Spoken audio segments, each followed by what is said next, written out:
12 hours, 720 minutes, 43,200 seconds. That's how long Eleanor Walsh danced with death on Omaha Beach. June 6th, 1944. 0630 hours. When the D-Day invasion began, Eleanor Walsh was just 18 years old. Navy hospital corpsman, farmer's daughter from Minnesota. Medical bag in her hands, Red Cross on her back and ahead of her. Normandy's bloodiest shore, first wave, 200 American. Soldiers hit the beach, 150 were down in the first 10 minutes. German MG-42 machine guns from WN-72 and WN-74 positions raining continuous fire. The beach turned into a lake of blood, ocean waves foaming red, and there, in that hell between whistling bullets, a young woman crawled on her knees toward wounded soldiers. Eleanor Walsh's first patient, Private Tommy Anderson from Indiana. Abdominal wound, unconscious from blood loss. Eleanor's first intervention, applied tourniquet, started 4. Stabilized in 6 minutes, 8:15 hours. Eleanor had saved 12 wounded, but 35 more lay on the beach. Bullets passing over her head, shrapnel fragments scattering around her. A bullet grazed her right shoulder, shrapnel pierced her left leg. But she never stopped. 12:30 hours. 6 hours passed. Eleanor's uniform soaked in blood, hands shaking from exhaustion. But that cold determination still burned in her eyes. "These boys are going home," she whispered with each intervention. "All of them are going home." 15:45 hours. 9 hours in. Eleanor had stabilized 35 wounded. The beach was somewhat safer. But 12 critical casualties remained, and medical evacuation hadn't arrived. Last radio message. "Corpsman Walsh, what's your status?" Eleanor's response was tired but determined. "Still working. Haven't lost anyone." 18:30 hours. 12 hours completed. The last wounded soldier evacuated from the beach. Eleanor Walsh had saved 47 wounded soldiers on Omaha Beach's bloodiest day without losing a single life. Bleeding her own blood, forgetting her own pain, she'd sent 47 sons. Back to their mothers? That woman now works as a volunteer guide at the National WWII Museum in Washington, D.C., 98 years old. White hair, gentle smile, walking slowly with her cane. Visitors see her as just a kind, elderly lady, but this afternoon, standing before the Omaha Beach diorama in the D-Day exhibit, the details Eleanor Walsh shares are too specific, too personal, too real, and museum visitors will slowly realize this woman isn't just telling history, she is history. She's the legendary hospital corpsman who saved 47 soldiers on Normandy's darkest day. And 80 years later, the memories of those 12 hours of hell remain in her mind. Every detail, every pain, every act of heroism, ... Welcome to Human Stories. Before we continue with this extraordinary tale of living history and quiet heroism, tell me in the comments, what city are you watching from today? And if you believe these stories of the greatest generation deserve to be remembered, hit that subscribe button. The National WWII Museum in Washington, D.C. had been Eleanor Walsh's second home for 15 years, 2 months, and 6 days. At 98, she was the museum's oldest volunteer guide, and possibly its most beloved. Every Tuesday and Thursday, she arrived at exactly 9:30 a.m., signed in at the volunteer desk, and began her carefully planned tours through the exhibits that chronicled the war that had defined her generation.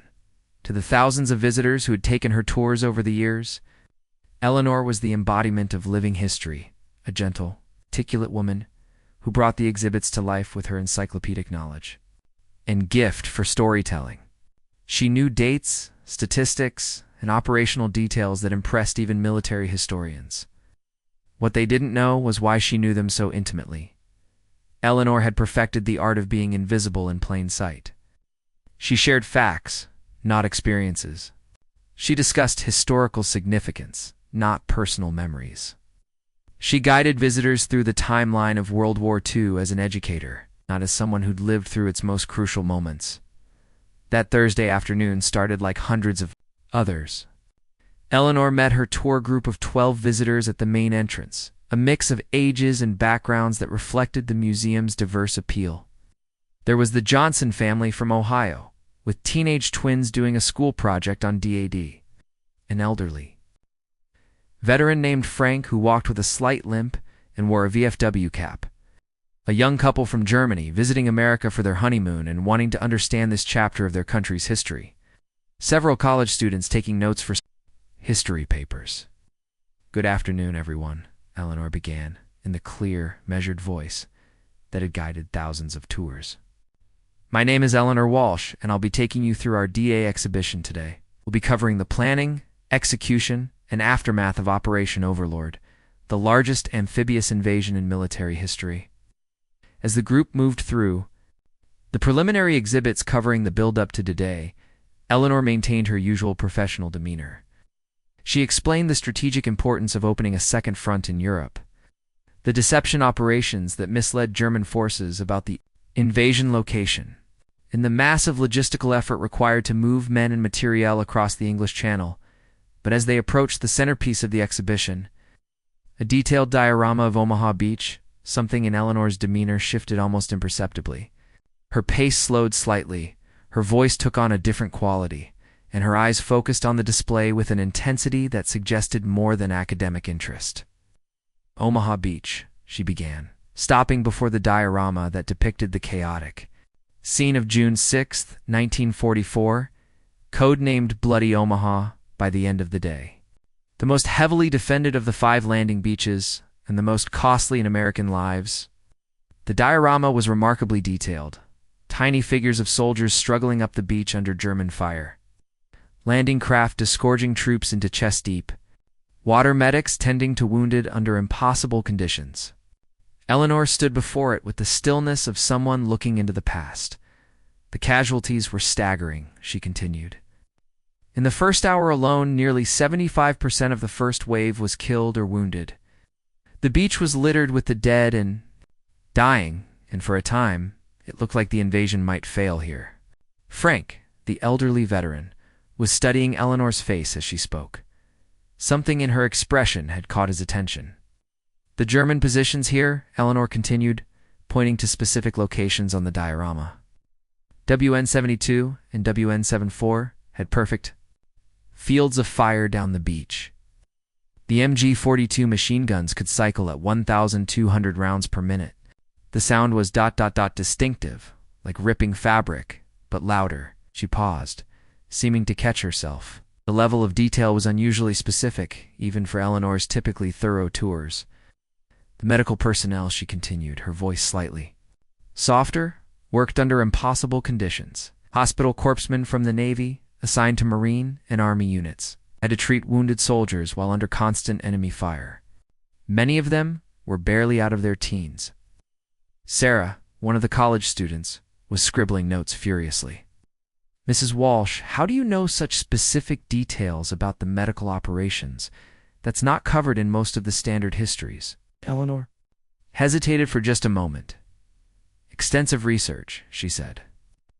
"Primary source accounts, after-action reports." But the Johnson twins, with the sharp curiosity of teenagers, had noticed something else. "Mrs. Walsh," one of them asked, "when you described the sound of the German machine guns, that was really specific, like you'd heard it yourself." Eleanor's composure wavered slightly. For 15 years, she'd successfully maintained the boundary between educator and witness. But standing before this particular exhibit, surrounded by questions from genuinely curious visitors, that boundary was beginning to blur. "Historical accounts can be very vivid," she said carefully. Frank, the veteran, was studying her more intently now. His military experience had trained him to read people, and something about Eleanor's responses was setting off his instincts. "Ma'am," he said quietly, "what's your connection to this? Your knowledge goes way beyond what you'd get from books." The German couple, Hans and Greta, had been following the conversation with growing interest. "Forgive me," Hans said in accented English, "but you speak of these events with such ... authority, as if you were there." Eleanor looked around at the faces watching her, curious, respectful, but increasingly aware that something wasn't quite adding up. She'd spent 15 years successfully deflecting such moments, but today felt different. Maybe it was the particular mix of people in the group, or maybe it was simply that after 8 decades, the weight of carrying these memories alone had become too heavy. She said quietly. The words hung in the air like a revelation. The entire group went silent, processing what they'd just heard. You were there, Sarah? The college student whispered. Did he? Eleanor nodded slowly, her eyes returning to the diorama. Omaha Beach, June 6, 1944. I was 18 years old. Hospital Corpsman 3rd Class, attached to the 1st Infantry Division. Frank removed his VFW cap, a gesture of automatic respect.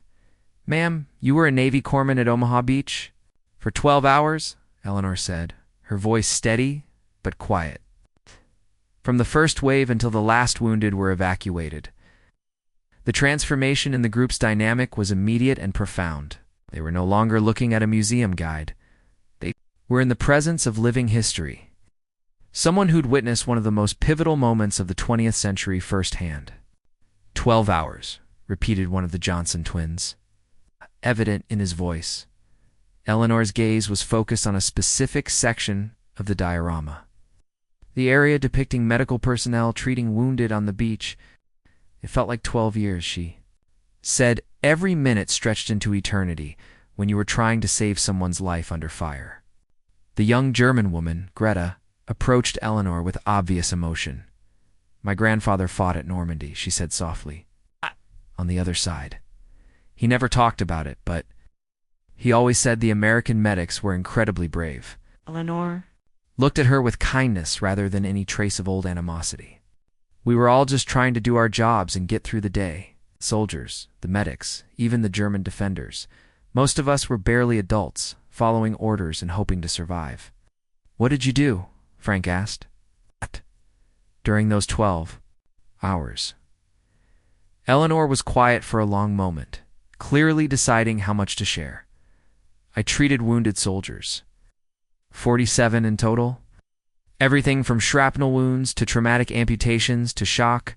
We worked right on the beach, under fire, using whatever medical supplies we could carry.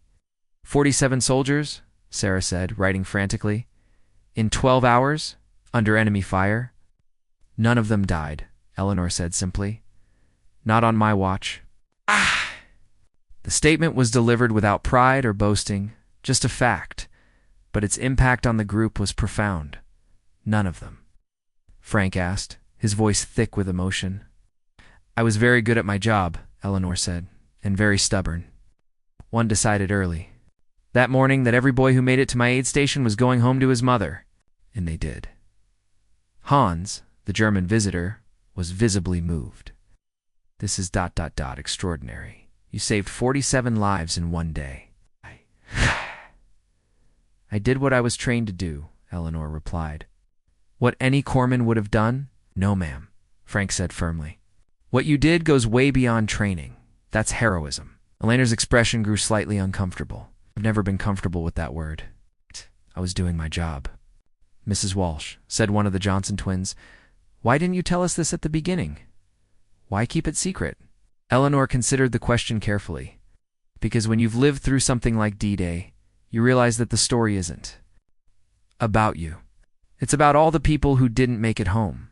I never wanted to make myself the center of attention when so many others deserve to be remembered. But your story matters too, Sarah insisted. You represent something important about that generation, about what people were capable of when everything was on the line. Eleanor looked around at the faces watching her, no longer the polite attention of museum visitors, but the focused reverence of people in the presence of something rare and precious. Would you tell us more, Frank asked gently, about what it was really like? Eleanor hesitated, then seemed to make a decision. For 15 years, she'd kept her experiences locked away, sharing only facts and dates with museum visitors. But perhaps it was time to let some of the real story emerge. The first soldier I treated, she began, her voice taking on the cadence of someone accessing long-stored memories, was Private Tommy Anderson from Indianapolis. 19 years old, abdominal wound from shrapnel. He was crying for his mother. When I reached him, the group gathered closer, sensing that they were about to hear something extraordinary. Tommy was bleeding internally, going into shock. Standard protocol called for immediate evacuation to a field hospital, but there was no evacuation available. The beach was still under heavy fire, and the casualty collection points hadn't been established yet. Eleanor's eyes were focused on something beyond the diorama now, seeing across 8 decades to that bloody morning. So I did what I could with what I had. Pressure bandages, morphine, 4 fluids when I could get them, and I talked to him. Told him about his mother, how proud she'd be, how he was going to get through this, and tell her all about it someday. Did he make it? Greta asked softly. Eleanor smiled for the first time since beginning her story. Tommy Anderson survived. The war, went home to Indianapolis, married his high school sweetheart, and had 4 children. He sent me a Christmas card every year until he died in 2019. The emotional impact of this detail was visible on every face in the group. 75 years of Christmas cards, Frank said in amazement. From a kid whose life you saved when you were 18 years old, Sarah added. Eleanor nodded. Tommy wasn't unusual. Most of the boys I treated that day went on to live full lives. Families, careers, grandchildren. That's what made it worthwhile. Not the moment of crisis, but the decades of life that followed. Tell us about another. One of the Johnson twins asked. Eleanor looked at the diorama again, her mind clearly sorting through memories. Sergeant Mike O'Brien from Boston, Irish Catholic family, 6 siblings. He took shrapnel to the leg that severed his femoral artery. Textbook case for tourniquet application, but the bleeding was severe enough that he would have died within minutes. She paused, remembering. Mike was conscious and knew how badly he was hurt. He kept asking me to write a letter to his mother, telling her he loved her. But I told him he could write it himself when we got him fixed up. The tourniquet worked? Frank asked. It worked, but barely. I had to maintain pressure on the artery for almost an hour while we waited for a stretcher team to evacuate him. An hour of keeping someone alive with your hands while mortars are falling around you? Eleanor's voice remained steady, but the weight of the memory was evident. Mike O'Brien became a police officer in Boston after the war, rose to become chief of police. He credited that day on the beach with teaching him that life was precious and worth fighting for. The group was completely absorbed now, understanding that they were hearing first-hand accounts of events that had shaped the modern world. Mrs. Walsh, Han said quietly, how did you find the strength to keep going? 12 hours under those conditions, ... Eleanor was quiet for a moment. You find strength when other people depend on you. Every soldier I treated was someone's son, someone's brother, someone's husband. They had people at home who loved them and were counting on them to come back. That's what kept me going, the knowledge that giving up meant those families would lose someone they couldn't bear to lose. Asterisk, and what kept you alive? Greta asked. Pure Minnesota farm girl stubbornness. I decided that morning that the Germans weren't going to kill me, and I wasn't going to let them kill any of my boys. Sometimes that's all you have, the decision to keep going no matter what. Frank was nodding with the understanding of someone who'd experienced combat himself. That's the difference between surviving and not surviving. The people who make that decision and stick to it, were you scared? Asked one of the twins. Terrified, Eleanor said without hesitation. Every minute of every hour. But being scared doesn't mean you stop working.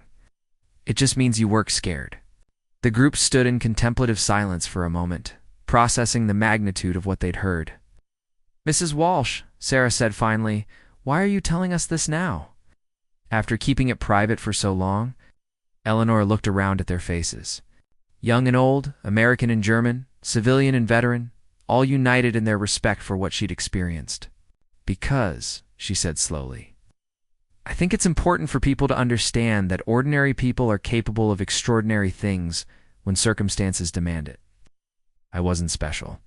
I was an 18-year-old farm girl who'd been trained to do a job. But when the moment came, I did what needed to be done. Asterisk, that's exactly what makes it special, Frank said. Oh. The fact that you were ordinary makes what you did more remarkable, not less. Eleanor considered this. Perhaps, but I want people too. Understand that heroism isn't about being superhuman. It's about being human in the face of inhuman circumstances. It's about caring more about other people than you do about your own safety. As the tour concluded and the group began to disperse, each visitor approached Eleanor individually to thank her, not just for the tour, but for sharing her story.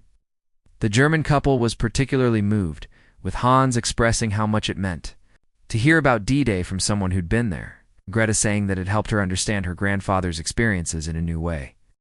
Frank, the veteran, was the last to approach her.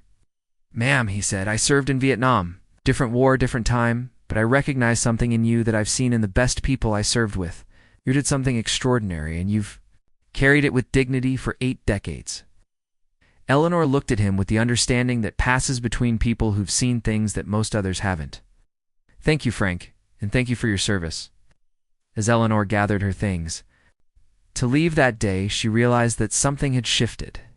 For 15 years, she'd successfully compartmentalized her past, sharing historical knowledge while keeping her personal experiences locked away, but today had reminded her that sometimes the most important stories are the ones we're most reluctant to tell. The next week, Eleanor returned to the museum for her regular Thursday tour. But this time, Museum Director Dr. Patricia Hayes was waiting for her at the volunteer desk. "Eleanor," Dr. Hayes said, "I understand you shared some personal experiences with your tour group last week."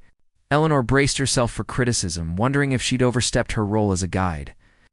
"Word has gotten around the museum community," Dr. Hayes continued, "about who you are and what you did at Omaha Beach." Eleanor remained silent, unsure where this was heading. "Eleanor, you're exactly the kind of living history we hope to preserve and share. Would you be willing to do an oral history interview? To have your experiences recorded for future generations?" "I'm not sure that's necessary," Eleanor said carefully. "With respect," Dr. Hayes said, "I think it's essential. You represent something precious, first-hand knowledge of one of the most important events in modern history. That knowledge doesn't just belong to you. It belongs to all of us." Over the following months, Eleanor found herself gradually opening up about her experiences. The oral history interviews led to requests for speaking engagements, eventually to a small but significant role as a featured presenter in the museum's educational programs.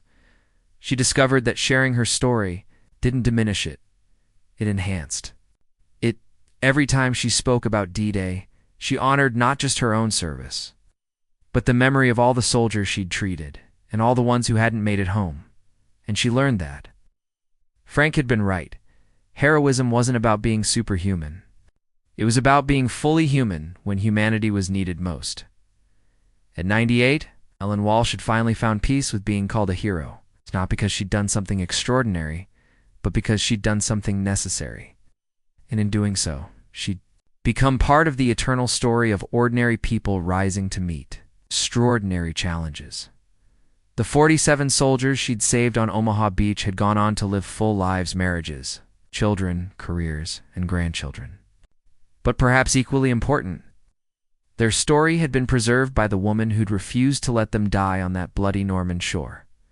Sometimes, the greatest victory isn't winning the battle, it's remembering it correctly and making sure the next generation understands what was at stake.